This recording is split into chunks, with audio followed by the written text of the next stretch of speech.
तो stock x ray में आज जिस शेयर पर हम लोग चर्चा करने वाले हैं, डिटेल में चर्चा करने वाले हैं, यानी उसके फंडामेंटल्स को डिकोड करेंगे, टेक्निकल्स को डिकोड करेंगे, वो शेयर है आइनॉक्स विंड।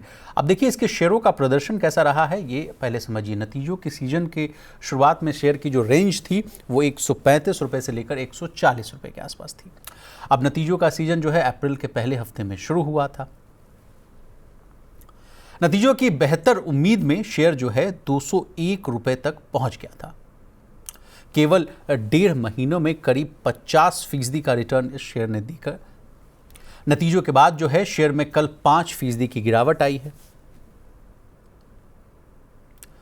अब देखिए नतीजों के बाद क्यों गिरावट आई है, इस सवाल का भी जवाब ले लेते हैं। तो देखिए आय में जो ग्रोथ है 142% का था, जो अनुमान के मुताबिक आया हुआ है। इसके बाद जो मार्जिन्स हैं उसमें 241 बीपीएस की जो है वो गिरावट है, यानी घटा है क्वार्टर ऑन क्वार्टर बेसिस पर। अब मुनाफा की बात की जाए तो मुनाफा भी है 158% बढ़ा है, ये भी अनुमान से कम आया है। अब बढ़ते हैं ट्रिगर्स पर। किन ट्रिगर्स की वजह से शेयर में जो है एक्शन देखने को मिल रहा है, तो इसका ऑर्डर बुक बहुत मजबूत है। 3203 मेगावाट के ऑर्डर्स के हैं, जो कि एक मजबूत तस्वीर जो है वो पेश करते हुए नजर आ रहे हैं। फाइनेंशियल ईयर 26 में 1200 मेगावाट के ऑर्डर्स पूरा करने की गाइडेंस है, यानी कंपनी ने गाइडेंस जो है अनुमान वो पेश किया है। फाइनेंशियल ईयर 2026-27 में अनुमानित जो ईपीएस है वो 6 रुपये 50 पैसे से लेकर 9 रुपये 80 पैसे के आसपास है। फाइनेंशियल ईयर 27 में 2000 मेगावाट के ऑर्डर्स पूरा करने की गाइडेंस है।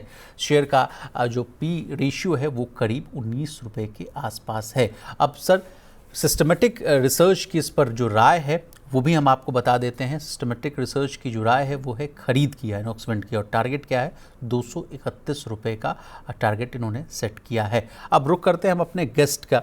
अगर सर आइनॉक्स विंड, देखिए इसको हम लोगों ने आसान भाषा में समझाने की कोशिश की सर, कैसा रहा इसके शेयरों का प्रदर्शन, कैसा रहा, नतीजों के बाद क्यों आई गिरावट, उसके बाद भी जो किन किन ट्रिगर्स, किन किन फैक्टर्स की वजह से इन शेयरों में एक्शन देखने को मिल रहा है। लेकिन आपसे समझना चाहेंगे सर आइनॉक्स विंड कैसा लगता है आपको? अच्छा है। देखिए टेक्निकली स्टॉक अच्छा है। आप देखिए कंपनी पे काफी कुछ मैंने जब ये 120 125 2024 में चलता रहा तब अच्छी रिसर्च करी थी। इसमें ब्लॉक डील भी हुई थी, अच्छे बड़े इन्वेस्टर्स आए थे, कंपनी ने क्यूआई भी निकाला था।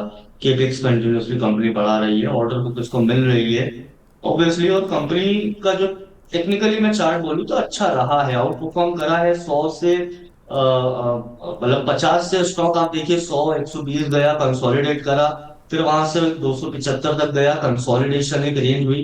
अभी जो एक स्टॉक में कंसोलिडेशन बना है थोड़ा सा डीपर है, तो अगर हम ये देखें तो ये 2024 के स्तर के आसपास जो स्टॉक में गया था भाव वो सस्टेन कर रहा है, और वहां से एक तेजी देखने को मिल रही है। नो डाउट अगर आपका नजरिया स्पेसिफिकली विंड टर्बाइंस में त्रिवेणी हुआ, आइनॉक्स हुआ, अगर विंड और इस पर्टिकुलर स्पेस में है तो आइनॉक्स अच्छा स्टॉक है। मुझे लगता है कि स्टॉक में 165 से 160 के आसपास अभी जो एक कंसोलिडेशन होकर अपवर्ड मोमेंटम आया अच्छा है।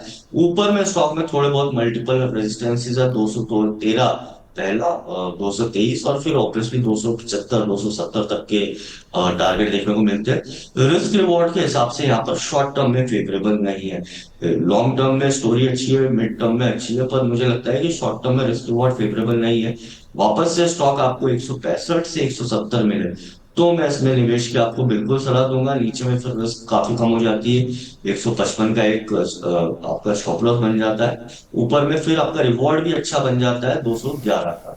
तो 165 170 के आसपास में इसमें बाइंग की सलाह दूंगा। 155 का स्टॉप लॉस रहेगा, 211 का टारगेट।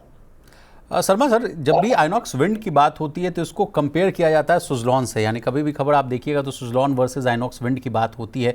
देश की दोनों कंपनियां जो हैं सबसे प्रमुख विंड एनर्जी कंपनियों में से एक हैं। सर अब आइनॉक्स की बात हो रही है तो इसके पीयर्स का कंपेरिजन भी कर लेना बहुत ज़रूरी है। सुज़लॉन कैसा लगता है सर इसके अपेक्षा?